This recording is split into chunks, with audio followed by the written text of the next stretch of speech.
রাজ্যের ছাত্রছাত্রীদের জন্য দারুণ সুখবর দিল রাজ্য সরকার।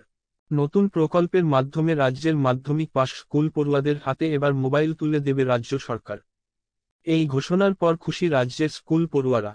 এতদিন তারা উচ্চ মাধ্যমিক দেওয়ার প্রাক্কালে রাজ্য সরকারের তরফ থেকে মোবাইল কেনার জন্য আর্থিক সাহায্য পেত।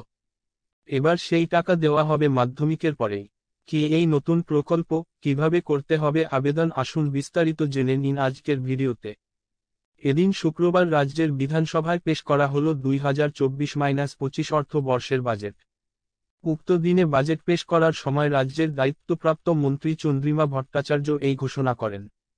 একাধিক অন্যান্য প্রকল্পের ঘোষণার পাশাপাশি এদিন তিনি জানালেন, মাধ্যমিক পাশের পর স্কুল পড়ুয়াদের হাতে তুলে দেওয়া হবে নতুন মোবাইল। তবে সরাসরি মোবাইল না দিয়ে এক্ষেত্রে আগের মতোই আর্থিক সাহায্য দেওয়া হবে ছাত্রছাত্রীদের ব্যাংক অ্যাকাউন্টে। এই প্রকল্পের সুবিধা পাওয়ার জন্য ছাত্রছাত্রীদের আলাদাভাবে আবেদন করার প্রয়োজন নেই। মাধ্যমিক পরীক্ষায় পাশ করার পর রাজ্য সরকারের অধীনস্থ যেকোনো বিদ্যালয়ে একাদশ শ্রেণীতে ভর্তি হলেই এই প্রকল্পের সুবিধা পাবেন পড়ুয়ারা। সরাসরি তাদের ব্যাংক অ্যাকাউন্টে আর্থিক সাহায্য প্রদান করবে রাজ্য সরকার। ছাত্রছাত্রীরা এই টাকা কেবলমাত্র মোবাইল অথবা ট্যাব কেনার জন্যই ব্যবহার করতে পারবেন। টাকা অ্যাকাউন্টে আসার পর নির্দিষ্ট সময়ের মধ্যে মোবাইল কিনে তার বিল সংশ্লিষ্ট স্কুলে সাবমিট করতে হবে।